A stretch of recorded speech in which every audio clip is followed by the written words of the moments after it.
Hello, my crafty friends. It's Marie from Marie's Vermont Creations, and today I am going to be making a card for the Team Tiny Hop. This is our interactive hop, so this is my card for today. This is my second time making this video.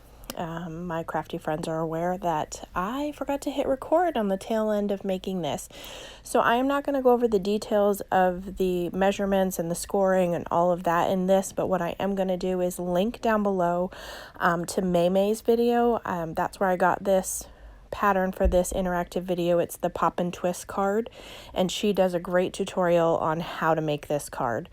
If I had to do this over again, a lot of my struggle is because of this Brutus Monroe black paper that I am using right now, because it is so thick, so it makes this a little more challenging. But what I have done is cut off the 4 rectangles in the corners, and then I have shaved off a little bit of the squares just so they're a little bit better. What I'm doing now is taking that side flap and lining up the score line to the bottom, making sure it runs through that center point, and I'm going to do that on both sides. You just kind of have to manipulate it, and because this paper was so thick, that did give me a little bit of a struggle, but we make it. So then once I get that creased and folded, I'm holding my finger in the middle point so that I can try to make sure that I intersect my score line with that area, because your mechanism will fold better. And then you just squeeze the two arms down until they meet in the middle, and then I just have to try to straighten up my edges so that my point is a little bit better at the top. And I'll use my fingers, and then I will get my bone folder to crease all of this down so that it is good and smushed in there. And then I'm going to do my stamping. I am using the Love Always stamp set, which is from Simon Says Stamp, and I am going to take some sentiments and some images from the stamp set and stamp them on my white pieces of little white pieces of paper using some Gina K amalgam ink. And then one of the panels I added some hearts from the stamp set using some Tutti Frutti ink from Catherine Pooler just to give it a pop of red. So I'm just going to work through that, and while I am doing this stamping, I'm going to tell you a little bit about Team Tiny if it's something that you're not familiar with. We are a group of crafters that get together at least once a month, sometimes twice a month, to do hops. We are all channels under 1,000 subscribers. We're a hashtag-driven hop, so the hashtag that's in the title of this video and in the description box below, you can click on, and that will show you everyone who created a video for our interactive hop this month. So I hope that you'll check out everyone's videos and give them some love, because everybody is always different. We have a theme, but then it's kind of whatever your take is on that theme. So while mine was a struggle bus this month to try to get this card done, I do love making this Pop and Twist card. So I hope you'll give it a try. It's a lot. I did one recently for my nephew for his birthday, and he really liked it. I used the Sassy and Crafty Monsters for the inside of his. I've done it for Christmas. They're a bit bulkier, so it's not something that you really want to mail. You know, it's better to be probably a hand-delivered card because it does have quite some depth and chunk to it, but really, you know, all frustrations aside, it went much smoother the second time around that I made it. So now I have 2 of the same card. So this, I believe, is my last panel that I'm stamping. I will get the heart done.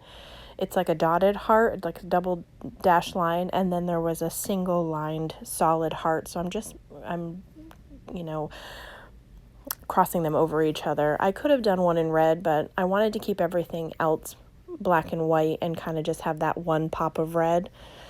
I just love all the images from this stamp set and all the different sayings, so I thought it was good for this Valentine love season that we're in. So here I have on my block from my previous attempt the hearts, and so just using that Tutti Frutti ink, and I just did 3 hearts, 2 in the bottom left-hand corner and 1 in the top. And then I'm just going to take tape runner and the arm of this mechanism I'm going to attach all of these to, just with some regular tape runner. You could use liquid glue.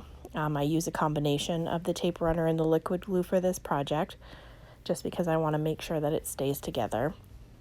but I was thankful that I used the tape runner because I was able to pull a few of these up because, of course, I didn't put them down straight. What would be a card project if I lined everything up correctly the first time? So I'm just going to get all of these adhered. What is everyone's crafty goals for this year? And are you keeping them so far? Because mine has been to use things from my stash and to not hoard them anymore. So this is an older stamp set, so I pulled it out. So I'm trying. It's hard. Have I still been ordering? Absolutely. I mean, Sassy and Crafty and Sparkle Blends keep coming out with all these awesome products, so I've got to keep buying them.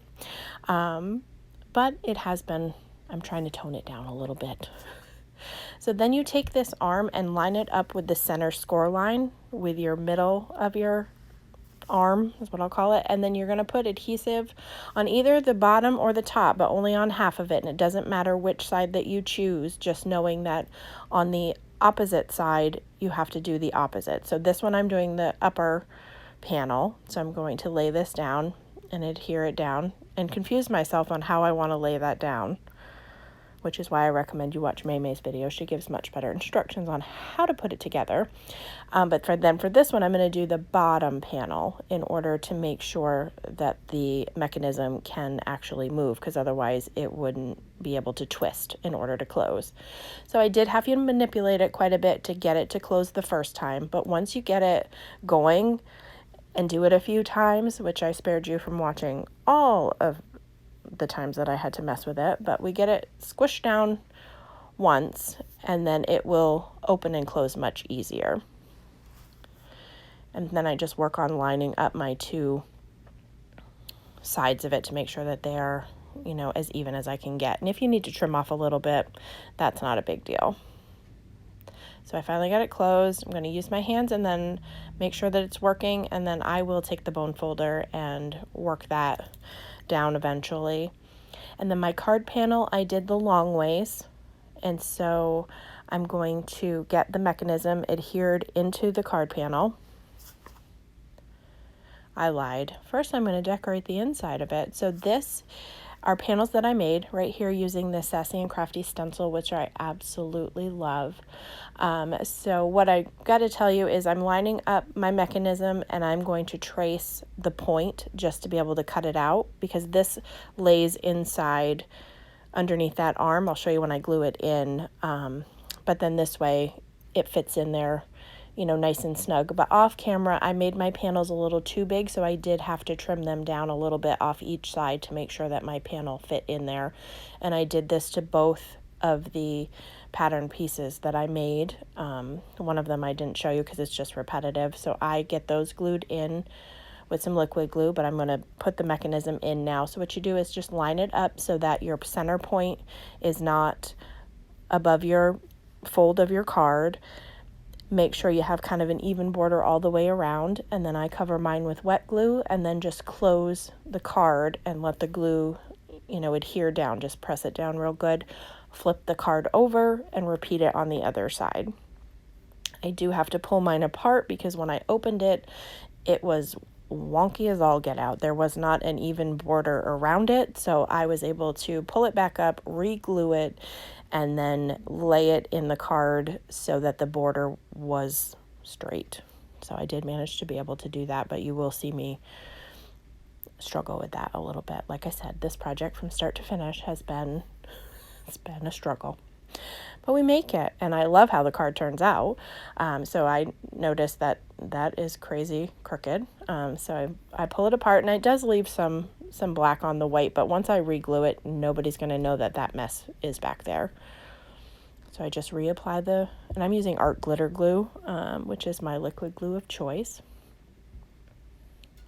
And so I just pick it up and line the edges this way to make sure that I get it in there better. And then I use wet glue to adhere my pattern paper pieces on the inside, again with a border all around. And I will do that for both of those panels.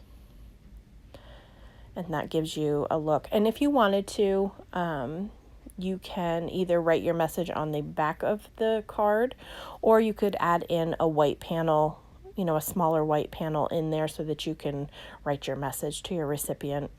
I just hadn't done that yet because I'm not quite sure if I'll give these out or if I will hoard them. So then I did a third panel for the front of the card to give that some decoration. And you can decorate these however, you can do any theme that you want. The possibilities are endless once you have the actual technique and mechanism down. You know, like I said, I've done Christmas, I've done birthday. This one's a love theme.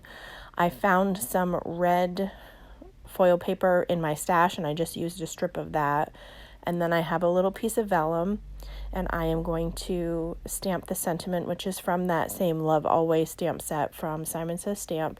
And I'm going to stamp that using the Tutti Frutti ink from Catherine Pooler.